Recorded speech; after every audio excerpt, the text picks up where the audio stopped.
This is for entertainment purposes only. I'm not an attorney or financial advisor. There are many stories like this. A husband passed away with about $400,000 in Bitcoin. His wife had the laptop. She had his email. She even had a sticky note with what she thought was the password. None of it mattered, because the actual keys lived in a hardware wallet PIN only he knew, and he never wrote it down anywhere she could find. That money isn't lost in some abstract sense. It's sitting on the blockchain right now, moving 0 satoshis, forever, because there's no bank to call and no forgot password link. If you hold crypto and you don't have a real plan for what happens when you're gone, this is exactly where your family ends up.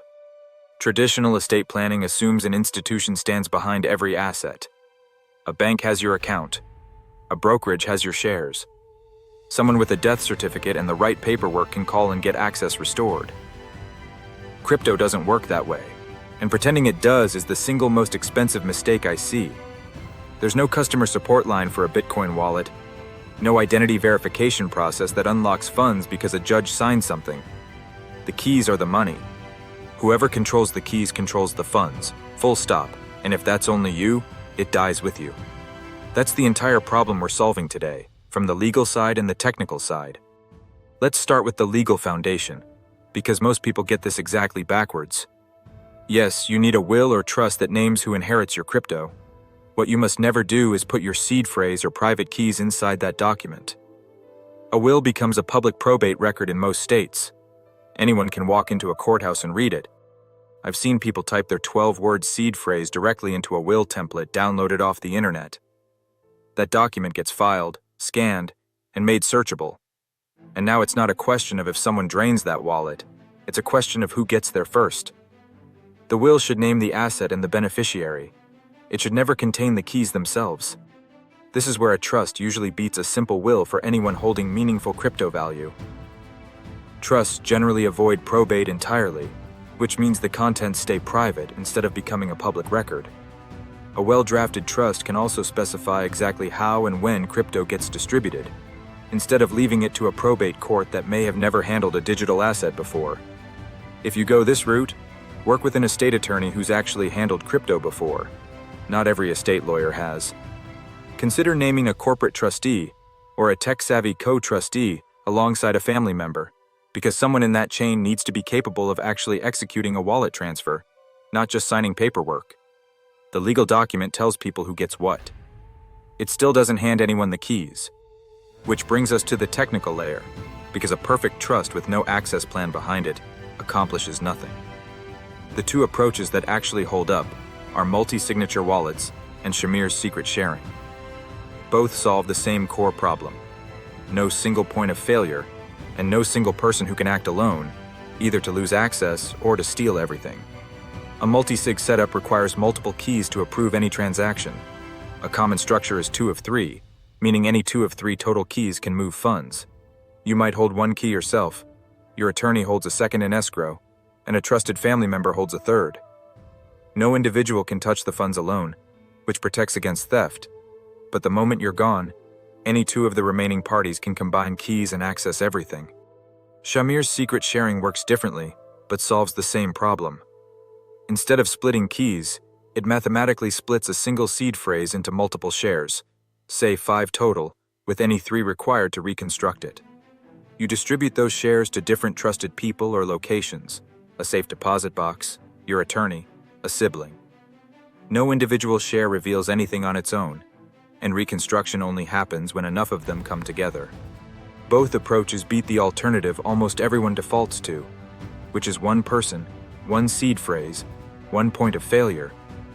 If that person dies, gets incapacitated, or just loses the paper it's written on, the money is gone. Multi-sig and Shamir's secret sharing. Both trade a little convenience today, for the guarantee that your heirs can actually get in later.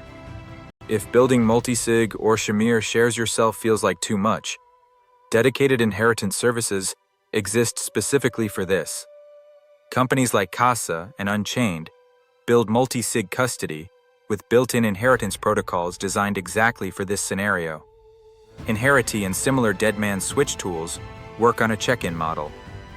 You confirm you're alive on a regular schedule, and if you stop checking in, the service automatically triggers a process to notify your heirs and release your access instructions. These services aren't free, and you're trusting a company to still exist and function correctly years or decades from now, which is a real trade-off worth weighing. But for people without the technical comfort to manage multi-sig or Shamir shares themselves, a paid service that's actually tested and audited beats a homemade plan that nobody ever verified. Pick whichever path matches your comfort level. Just don't skip having one entirely. Now let's cover what not to do, because these mistakes show up constantly. Never write your seed phrase inside a will, as we already covered. That document becomes public record. Never store it in a file named Crypto Passwords on Google Drive or in your Notes app, because a single email compromise or family member's curiosity turns into a total loss. Don't tell your family the exact dollar amount you're holding either. It sounds harmless, but a specific known dollar figure sitting somewhere they can't yet access creates real coercion risk from outsiders, and sometimes even from people close to you. General awareness that crypto exists is enough. Precise numbers can wait until access actually happens, through the plan you've already built. So how do heirs find any of this without you handing over live keys today? Build a separate instructions document, not the keys themselves, just a map. List which wallets exist, which exchanges or custody services you use, who holds which multi-sig key or Shamir share, and which attorney or executor to contact first. This document explains where to look and who to call, without being a single point of catastrophic failure if it's ever seen by the wrong person. Store that instructions document somewhere secure but findable, with your attorney, in a safe deposit box, or encrypted in a password manager's emergency access feature. Then actually tell your executor or a trusted family member that it exists and roughly where to find it. A perfect plan that nobody knows about is functionally the same as no plan at all. None of this works if you pick the wrong people to hold the pieces. Your co-trustee or key holder needs to actually be willing to do this, technically capable enough to execute a wallet transfer under stress, and someone you trust not to collude with another holder to move funds early. That's a smaller list of people than you might think, and it's worth being honest with yourself about who's really on it. Have the actual conversation with them now, while you're here to answer questions. Walk them through what a multi-sig transaction looks like, or how Shamir reconstruction works, so it's not the first time they're seeing any of this during a moment of grief. This is a use case where AI genuinely helps. I use it to draft the plain language explainer I hand to non-technical family members, because a good AI-generated walkthrough beats a confusing wallet interface at the worst possible time. A plan you've never tested is a plan you're guessing about. Once a year, do a dry run. Have your co-trustee or key holder confirm they can still locate their share, and walk through the reconstruction or multi-sig process without actually moving any funds. This catches lost shares, retired hardware, and forgotten passwords while you're still around to fix them. Update the plan every single time your holdings change. New wallet, new exchange, moved funds to cold storage, added a new asset. An outdated instructions document is almost as dangerous as no document, because it sends your family looking in the wrong place while the clock runs on a plan that no longer matches reality. Here's the whole thing as one checklist. Get a will or trust that names your crypto and beneficiaries, without ever including keys in the document itself. Split access using multi-sig or Shamir's secret sharing, or a vetted inheritance service if you'd rather not manage it yourself. Write a separate instructions document that maps out where everything lives, and tell your executor it exists. Then talk to your key holders now, test the plan once a year, and update it every time your holdings change. None of this is complicated once it's broken into pieces. It's just easy to keep putting off, right up until it's too late to do anything about it. If you haven't set up basic family account access yet, start with our video on making sure your family can get into your accounts. This builds directly on top of that foundation. Tell me in the comments, do you already have a crypto inheritance plan? Or is this the video that finally gets you to build one? Subscribe for more practical crypto security, and I'll see you in the next one. Thanks for watching. Stay secure out there.